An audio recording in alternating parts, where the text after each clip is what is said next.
I think the title is going to speak for itself on this one.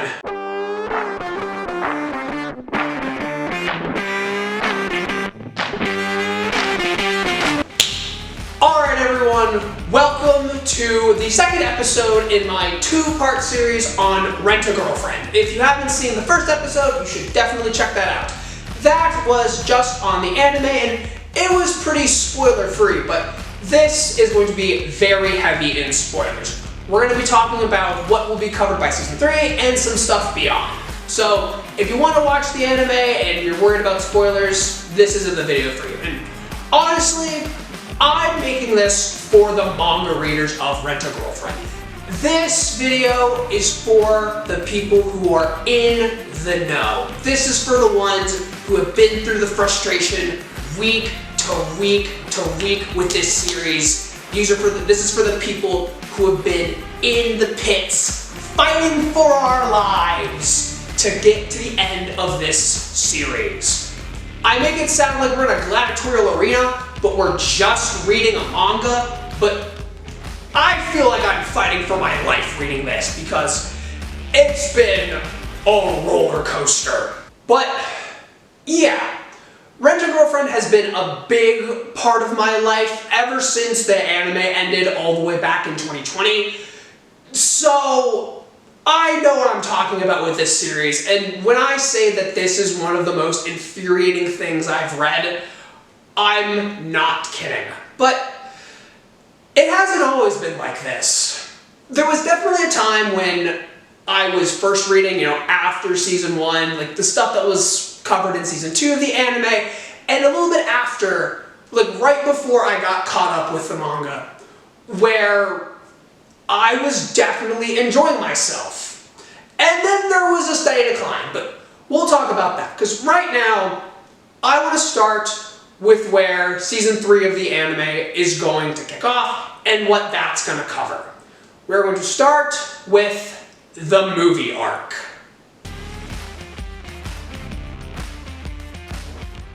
Alright, so the movie arc of Rant-a-Girlfriend was what I like to consider the last time that Rant-a-Girlfriend was good. So, we got one more season, and then it's all downhill. Now, the movie arc gave us the best of Kazuya.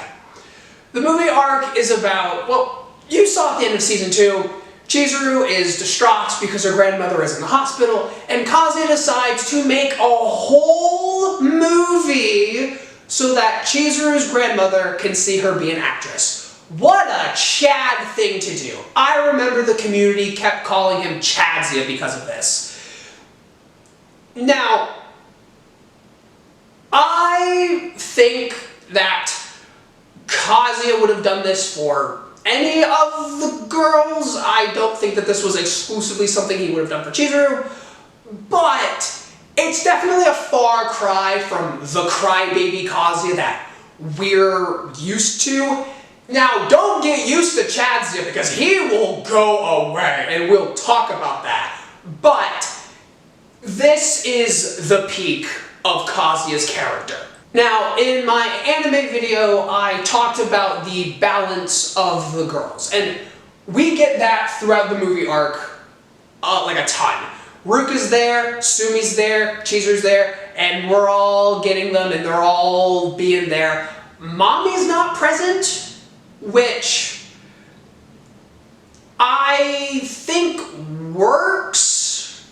Like, Mommy is the villain, and I do think the villain being present is important, but I don't see her, working, so I get why she's not there. We're saving her for later when she does her big explosive plan, which we'll talk about when we get to the Paradise arc, because we're going to be talking about the Paradise arc for a long time, but we're not there yet. I need to focus. I can't get too ahead of myself. But Mommy's not present. But she does appear at one moment weirdly, because Kazuya and Sumi are out on a date because Kazuya needs to clear his head, and they're sitting on a train, and Sumi does this, that game where you do the thing, and she wants to play that, and Kazuya's oh, you want to play the game? And then Mommy shows up for a panel. She's like, here's how you play this game. I'm like, Mommy? Welcome back, but like, why are you teaching me how to play this game? Okay. But yeah, so that was the only time we see Mommy in this arc, but it's fine. Because we get a new girl, Minnie Yaemori. Now, I remember not really liking Yaemori's introduction. See, we've gone 100 chapters, and we kept with the same 4 girls, and I thought that was pretty good, but then we get Minnie's introduction, and it's like, okay. Minnie isn't after Kazuya like the other girls. She's more of a wing woman. That's her main role. She doesn't really accomplish it, like, perfectly, but that's her role in the story. Honestly, I could take or leave Minnie, but I don't have that many complaints about her. So, yeah, overall, the movie arc, pretty good. I don't remember a lot about it off the top of my head. It doesn't make me that angry, which, trust me, it's a good thing. But one thing I do remember was Urchin Boy. You remember Urchin Boy from my last video, right? He was a little bit of a footnote, but I explained that I call him Urchin Boy, which I called him because I mistook his name for the word for sea urchin, but it's actually the word for the sea. But Urchin Boy is a fitting nickname because this guy is a urchin on the series. It is the movie arc where we first get to see that Umi might be a romantic rival for Kazuya. And one of the reasons why Rant-a-Girlfriend isn't good is because of how slow it is. We're on chapter 280 we're on currently, and right about in here was when we first get the introduction of Umi liking Mizuhara. It was not until 280 something where we finally get confirmation that Umi likes Chizuru. Again, getting ahead of myself, but like, just to show you how slow this series moves. Movie arc, pretty good. And it's at the end of the movie arc where we actually get a lot of really good character development for Chizuru. Chizuru's grandmother ends up passing away, and Chizuru gets really bummed out about it. Kazuya is able to show Chizuru's grandmother the movie, which is a really touching, beautiful moment. And then we go into just the peak of Rant-a-Girlfriend. It is the cheer update arc, that's what I kind of call it, because it's been a while since Kazuya has asked Chizuru out on a date. So, this date is really important. Like, hey, remember what the show's called? Rent-a-Girlfriend. What if he rents her for one more date? And it is in this date where Kazuya tries to cheer Chizuru up after the death of her grandmother. And it was the middle of this date arc where I caught up and started reading it week to week to week. Just to put you into some context where I was at. The date arc is good. It's not my favorite. I have a couple problems with it, and I will lay them out here. Remember when I said that this was the last time we see Kazuya beat Chazuya? Yeah, we revert back to the undesirable traits of Kazuya pretty quickly, because at the beginning of the date, it's this big grand date. Kazuya has rented out like the entire day. This is expensive, and mind you, the dude made a movie. He's spent a ton of money into this. He's put a lot of his time into this. And now he's like, I'm gonna spend a bunch of money to take this fake girlfriend out on a date because she's sad. And so Chizuru's like, are you sure you wanna spend all this money? And he's like, yeah, I don't mind. And it's here at this very expensive restaurant that he seems to be enjoying himself. And he says to himself, Kazuya, no. Like, remember why you're doing this. This is for Chizuru. This is to cheer her up. Don't you enjoy this personally too much. Remember why you're doing this. And then 2 chapters later, they go rock climbing again, and Kazuya's like, man, I'm glad I decided to do this because I remember last time Chizuru enjoyed it, but I also get to stare at her ass. And so it's like, Kazuya, bro, what happened like 2 hours ago where you were talking about like this was for her, not for you, and now you're happy about staring at her. The guy sucks. Like, I know he was written this way deliberately, but like, come on. We just had like big character development for this guy. Like, he was actually like we could get behind Kazuya finally.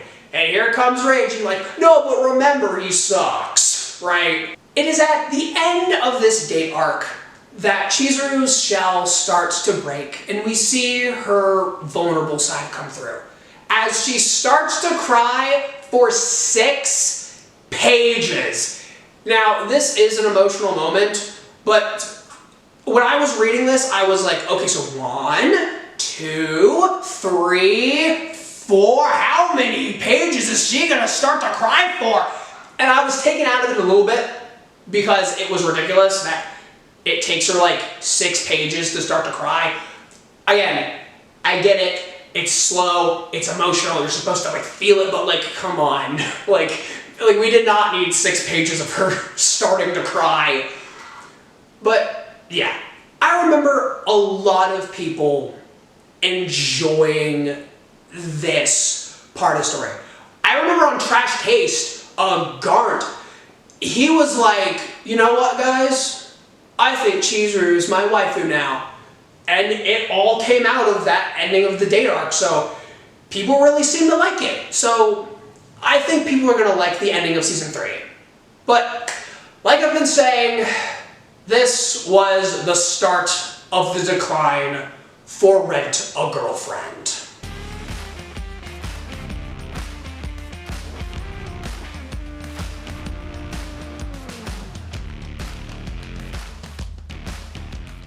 This is the decline, or what I call the fake confessions era. So we've done the movie, we've had Chazuya, we've had Mizuhara finally open up. Now we can reach the end game. I thought I said we were at 288 chapters now. Why does this end at 187? Why is there still more video? Uh-oh. This was when things were getting really stale.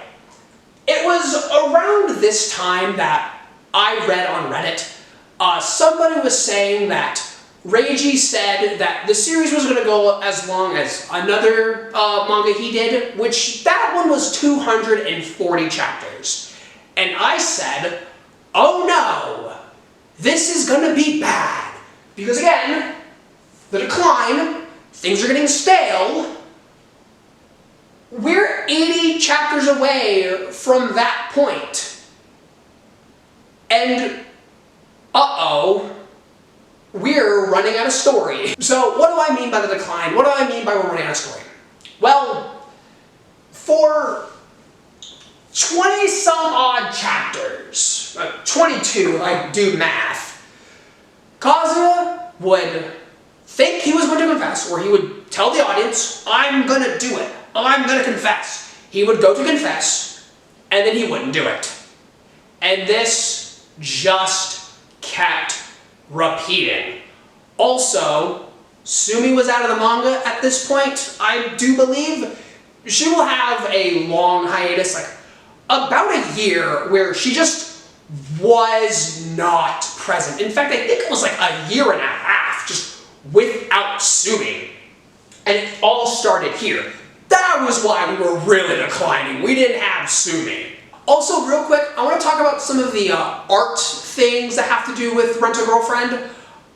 Minnie at one point wears a shirt that just has a QR code on it. It was like chapter 165, I believe she wore it. And the QR code, if you scan it, it takes you to the Amazon page for the Blu-rays of the anime, because the anime had like just come out and like the Blu-rays were out, so Reiji was like, give me some Blu-ray sales, and I thought that was funny, I thought that was cute. Also, I'm just gonna bring this up now because I literally have no idea where else I can put it. Kazuya sometimes just has like an asshole mouth, and yeah, every time I see it, I just, asshole mouth, there it is. So, enough about the art, and this decline is only 20 chapters, because next up is where we hit rock frickin' bottom. The Paradise Arc. There is something ironic about this arc being called Paradise, because it is anything but. Mommy is now back. She's the villain again, and she's got this circuitous scheme, and she is going to unleash it at the Kinoshita family vacation to the Hawaiians resort. And Mommy's gonna be there. Cheezer's gonna be there. Ruka's gonna be there. So many players all coming together with Kazuya's family and friends, and somebody might spill the beans that Kazuya and Chizuru aren't actually dating. There was a lot of build-up to this one. Mommy's just kind of been a passive observer. She hasn't even been in the manga for however many chapters. So now that she's back, things are gonna get serious. But look at this number. If you can do some simple math, you can see that this is 43 chapters long. Do you know how many weeks are in a year? 52. And I can tell you, there were at least 2 hiatuses where Rent-a-Girlfriend wasn't having a chapter. So really, it was 45 weeks of nothing but this. 45 weeks out of 52. That's a month and a half less than a year.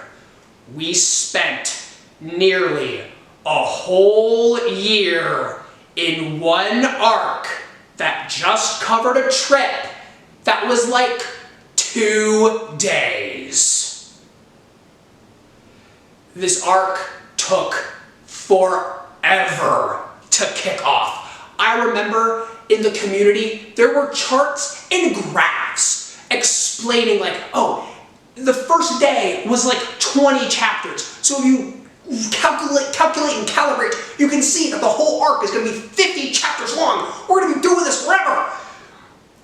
And what exactly did we accomplish with the Paradise arc? Nothing. We accomplished nothing. I have to focus or I'm not going to get through it. Okay, so the first sin of the Paradise arc was wasting Mommy's character. Mommy's the villain. This has to be the climax. We've got Kazu's grandma there. We've got his family there. Kibei's there. These are the people that don't know the secret. And Mommy knows. She can spill it. And she dies near the end. She drops her phone and it's got Mizuhara's profile on the Diamond dating app all right there. It spells everything out. Everybody knows now. And what happens? Kazuya goes, "No, we're totally dating." And Mommy goes, "Oh yeah? Kiss her, prove it." And then they kiss. Well, I think initially they fake kiss. And then Mommy's like, "I didn't see it, do it again." So they do it again. And after that, everyone just kind of believes them. Kazu's grandma grabs him, takes him to the side and goes, "Okay, what happened?" And they're like, "Okay, so hear me out. Chizuru was a rental girlfriend, but now we're actually dating, which is BS and a lie." So let me break this down. At the beginning of the Paradise arc, Kazuya's family and friends think that Kazuya and Chizuru are dating, which is a lie. And at the end of the Paradise arc, Kazuya's family and friends think that him and Chizuru are dating, which is a lie. The status quo in Rent-a-Girlfriend does not change after one of the biggest arcs in the entire series, which is just a waste of Mommy's character. Like, literally, like, a year ago, Mommy got teased as being the big villain again. And it's like, yeah, of course she has to be the villain again. Her endgame didn't work. So, like, if we want to end the series, we have to have her do something that's, like, really big and grand and have her do something to muck everything up again. But it's like, she already did that. You already played that card and you didn't do it. So why did we do the parent arc in the first place if we're just going to put it in the middle of the series? I don't get it. Ugh. Also, in the Paradise arc, we got a little chapter known as 218. And this one is a doozy. So, I remember it was around Thanksgiving 2021, and I was reading the newest Rent-a-Girlfriend chapter. And now, we had a bunch of fake-out confessions, right? We had a fake-out confession in the early stages of the Paradise arc. Reiji would have Kazuya at the end of one chapter be like, I'm gonna do it. I'm gonna confess. We would set up a confession. The editor would even put on the bottom, like, is it gonna happen? Finally? And then it wouldn't happen. And every time this happened, I would go, no, it's not gonna happen. And it wouldn't happen. But this time, the week of Thanksgiving, I thought it was going to happen. You got Kazuya. He's gearing up. You know, he's like, I'm gonna do it. We see a bunch of flashbacks. We're hyping this up. It's gonna happen. And in the next chapter like 215, he finally runs up to Chizuru and he goes, Chizuru, and she goes, no, stop, don't, you're not allowed, and she runs away. Ugh. Now, mind you, Mizuhara, through this whole thing, has been doing mommy-like cleanup duty. She's been holding her back. She's been dealing with her. Because Kazuya, at this point, still has no idea that Mommy is the villain of the series. Like, I think in the Paradise arc, he even says, like, Mommy, she's a nice person. It's like, Kazuya, are you crazy? So, Mizuhara's concerned about Mommy, and Kazuya doesn't know. So, obviously, Mizuhara has a lot on her plate, and Kazuya confessing now would just mess things up a bunch. So she kind of leaves him to the side, and she runs over to with Mommy. But, like, she totally should have told Kazuya about Mommy and, like, what she was dealing with. Because Kazuya gets so depressed. He's literally just sitting for 2 chapters, just ruminating on everything that's happened. And then finally, in 218, he stands up, ready to deal with the consequences. And he goes to be swimming with everyone else, and they're all having a good time. Ruka sees that Kazuya's kind of sad, and he's like, no, I'm good, I'm okay, guys. And then he gets into the pool with everyone else, and his mind starts thinking. And then for about 6 pages, we get a montage.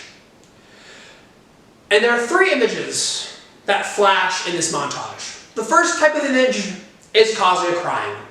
The second type of image is Mizuhara's face. Just from the series, Kazuya thinking about her and all his memories with her. And the third type of image is Mizuhara being fucked by Urchin Boy. Kazuya is just straight up thinking about Mizuhara being fucked by another dude. I read this chapter at work. Thankfully, no one else was there because I was screaming because what the hell? Now, this montage all culminates in an image you have totally seen before. It is Kazuya crying in the pool, fully erect. And this just shows how pathetic Kazuya is. Kazuya has had so many low points in this series. He is Reiji Miyajima's personal punching bag. The man can't catch a W. Other than the movie arc, which was like 100 chapters away, mind you. Anyway, 218 stirred up everybody. Everyone was coming to the subreddit, invading it. The subreddit shut down because everyone was talking about it. And you're not supposed to talk about the chapters the day after they come out. But with everyone looking at Rant-a-Girlfriend, we all had to strap in for more wacky shenanigans as the Paradise arc kept going, and we got Mommy's backstory. Mommy's backstory explains so much, but there's one massive question that needs to be answered. And I think I have it figured out. So, the chapter before we get Mommy's backstory, there was a classic tease by Reiji. The last panel in Rant-a-Girlfriend, a lot of the times, has something that has to do with the next chapter. Whether it be Mommy standing there brooding, or it's teasing Sumi coming back, or Kazuya going to confess, but not really. But this last panel came completely out of left field, because Reiji drew a fetus. Yep. We teased that Mommy, at one point, was pregnant and supposedly had a miscarriage.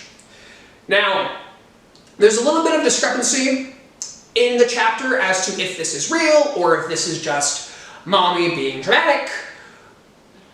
And I'll explain that. See, Mommy's father was really overbearing, and he didn't want her to have a boyfriend that he didn't approve of. And when Mommy got a boyfriend that he didn't approve of, he wanted to do everything to stop it.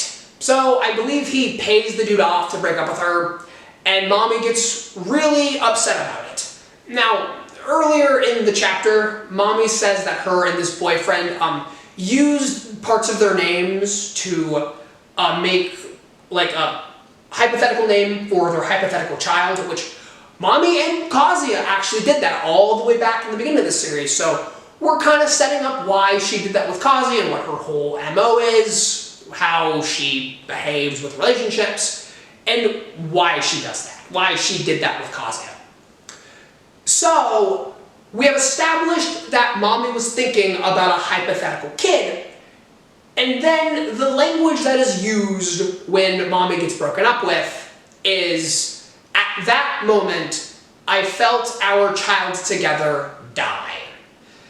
Now, we had already established a hypothetical kid, and it's a little convenient for the kid to die the second that she gets broken up with. It all seems very melodramatic. But the way I interpret it is that Reiji confirmed there was a kid when he drew that fetus in the chapter prior. So I think that's the answer here. And that's why Mommy's crazy. Like, we get our answer. She doesn't like seeing people happy with love because she wasn't allowed to be in love. And also, it has to do with her breaking up with Kazuya, thinking that, you know, she broke him and now he's got this even hotter girlfriend, and that made her mad. And turns out Mizuhara isn't even his girlfriend, so she's got to ruin that too. Mommy, I've said this before, I will say this again, Mommy is the best written character in this whole series. Really well done. Also, Mommy has some great faces and some great moments in this arc. She definitely, like, shines, but I hate that we wasted her. Like, she didn't accomplish anything. Nothing came out of it. And to the people that want to say, no, there was progress. They kissed. also kissed Mommy. He also kissed Ruka. It's not that big a deal, guys. And also, the status quo didn't change. Everything's the same. All the stories that we're getting now could have been happening before the series, before in the anime. Like, these stories could have been written like chapter 16. Why are we writing stuff in 230 that could have happened in chapter 30? Like,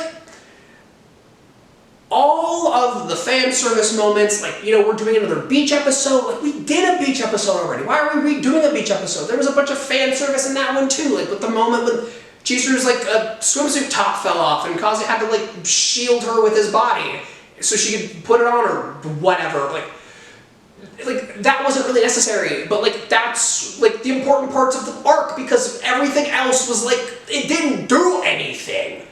It felt like we went back to square one. And even further proof that this didn't change anything is that we're gonna have to do it again! So, at the K-Manga launch party, which came out late June, Reiji was interviewed, and I watched it. And I swear, Reiji said this just to mess with me personally. But when asked if Reiji had anything to say to his American fans, this man said this. はい、はい、アメリカの皆さん、こんにちは。そうですね、この、ちょっと前になりますけど、ハワイに行ってきまして、で、取材してきたので、ハワイ編ももしかしたら書くかもしれないですけど。楽しみに。He just went to Hawaii recently, so there might be a story based on Hawaii sooner or later. And previously, he established that he goes to the places that he shows Kazuya and Chizuru going on dates. So basically, he was teasing that they're gonna go to Hawaii. This sounds like we're setting up another Paradise arc. And this man better be trolling, because I'm not sitting through another 40 chapter arc. And if he does do it again, this better be the end of the series. We gotta finish it, it's done. I do not want this to be 400 chapters long. Also, I said this in my anime video, but the Paradise arc is totally gonna get a movie, and I'm gonna watch it, and I'm gonna yell at the screen the whole time, and I'm gonna be wearing this shirt to it. But, yeah, the Paradise arc was infuriating. But at least it kept me reading. I mean, it wasn't like, it was boring at times, but at least it got exciting at the end, even if it didn't go anywhere. So, let's talk about the current era of Rent-a-Girlfriend.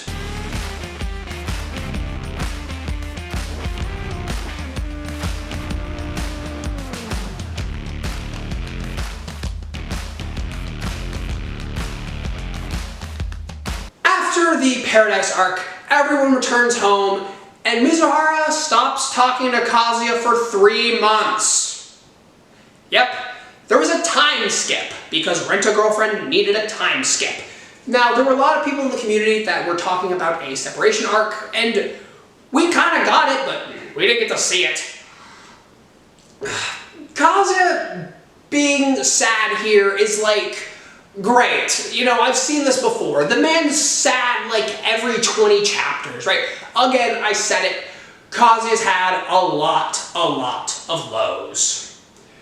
And now he's got to start re-talking to Chizuru again. And shortly after this arc, after we start taking our steps, and Chizuru sort of says that she did get that Kazuya was going to confess and that she has to sort out her own feelings, we get actually the best chapter Rent-a-Girlfriend has put out in a while. Chapter 244 is great. It is literally just Kazuya going throughout his day, but he's texting Mizuhara about stuff that had to do with the movie, because, oh oh yeah, remember the movie that happened like 100 chapters ago? Yeah, remember that? And so he's talking about the movie and he's focusing on his phone. Like, we see him with Ruka and he's kind of talking to her, but not really. He's more focused on his phone. And then we see Mizuhara, you know, she's focused on Kazuya. And then once they stop being busy and they're just sitting at home for the evening, the texts are going, you know, more and more, you know, there's more conversation. And then we see Chizuru being happy that they're talking. It's really cute. Like, this is what romance anime should be about. Like, we finally, like, found, like, a good moment for Rent-a-Girlfriend. Like, if we would have went into, like, cute, sort of wholesome, slice-of-life-y romance, like, we could have, like, done that angle really well, but we kind of did it for the one chapter. Also, Kazu's line at the end where Chizuru falls asleep texting him, he's like, oh no, I'm gonna get ghosted for 3 months again! Ah! Like, yes, it's Kazuya being his little, you know, pathetic self, but like, it makes sense because she did literally just ghost him for 3 months. So yeah, 244 was really good, but I did get angry because Rent-a-Girlfriend is my way to vent all my frustration and anger. You know, I kind of bottle it up and then I read Rent-a-Girlfriend and I'm like, argh! But I didn't have anything to yell about that week, so I just kind of yelled about not having anything to yell about. But don't worry, I had plenty to yell about. This current era is also known as the cohabitation arc because Kazu and Chizuru now live together. Their apartments kind of sunk in because of a small earthquake, and so they're living together. Now, yes, some people may say this is progress, and this is a status quo change, here we go, but I always viewed the fact that Kazuya and Chizuru lived next to each other was kind of doing the living together trope. Like, the point of the trope is to push our characters together. And that's what it did. Like, even if they're not physically living together, they're still living next to each other and they're forced to interact more. That was the point. Like, the fact was, Chizuru's a Rent-a-Girlfriend. She should be separate from Kazuya. They should only interact when it's business. But the reality is that she's right there. He can see her anytime he wants, and that will push them together. So to, like, make them literally live together, yes, that's a change in pace, but it's not that big a change from what we were dealing with before. So that's my 2 cents on the whole cohabitation thing. But hey, Sumire to return finally. She didn't do much, but she's back. Also, Mommy got teased in 245. It's chapter 288, and she still hasn't come back. You've definitely picked up on this, but this series has been moving at a crawl. It moved at a crawl in the Paris arc, and it's moving at a crawl right now. We've been dealing with this current arc for a whole year now, and it's just not gonna let up. It's not. I don't know if we're gonna go through like another arc or another 2, but we're going to 300 and beyond. We might even hit 350. Who knows at this point? But right now, in all honesty, for the past month or so, Rent-a-Girlfriend has actually been pretty good. I haven't been super angry about, like, any of the chapters. I mean, Kazuya jerking off a bunch made me a little upset, and the one where he just keeps seeing Chizuru everywhere was really, really bizarre. Like, I know he likes her. Why are we establishing that he likes her? But the twister when it was Minnie's birthday and she was forcing Kazuya and Chizuru to play, that was really good. That was like 3 chapters ago. And I mentioned it before, Urchin Boy is back, and he's back with a vengeance. This part made me angry, but but not because it was bad, just because I hate Urchin Boy and everything he stands for. Now, I haven't read, 289 yet. It's not available right at the moment. So him saying, Chizuru, I love you at the end of the chapter could be a classic ragey bait. And he could just go, lol, I'm kidding, blah, blah, blah. But who knows? Maybe he does, maybe he doesn't. We're gonna get the Hawaiian arc or whatever, which we better not get the Hawaii arc, because I will fight a man. But, yeah. Urchin Boy's a villain, Mommy's hanging out. This series is kind of on an upswing, but it's Rant-a-Girlfriend. It goes up, it goes down. It reminds me a lot of Domestic Girlfriend, if anyone's read Domestic Girlfriend. Like, there was definitely a moment where there was a decline, and then a small uptick, and then a decline, and then a little uptick, and then we just declined all the way to the end. And that's how Rent-a-Girlfriend is. And Rent-a-Girlfriend's longer than Domestic Girlfriend by like 10 chapters at this point. It's gonna be long by like 100, but like, I digress.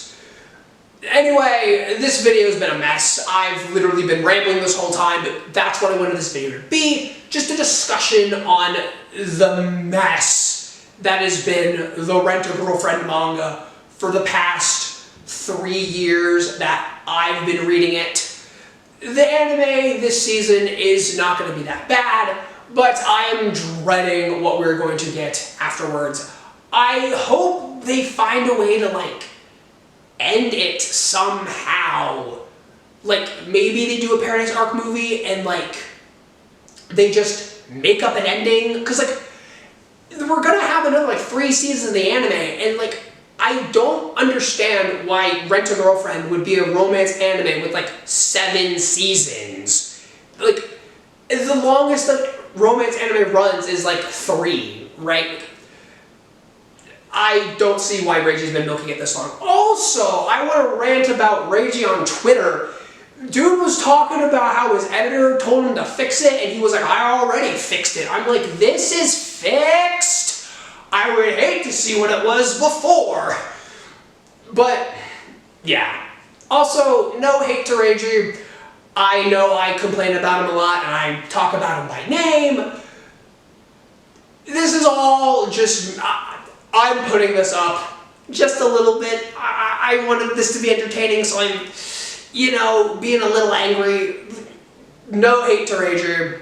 I mean, I still read the manga every week. It's just fun to rant. The last video started with me talking about hate watching and hate reading, so, love to Reiji. And yeah, I've rambled enough.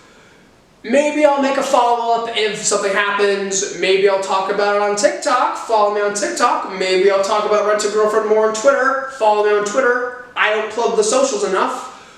But yeah, that's gonna wrap it up. Subscribe, like, comment. Tell me if you've read Rent-a-Girlfriend. Tell me how you like it. And with that, sayonara.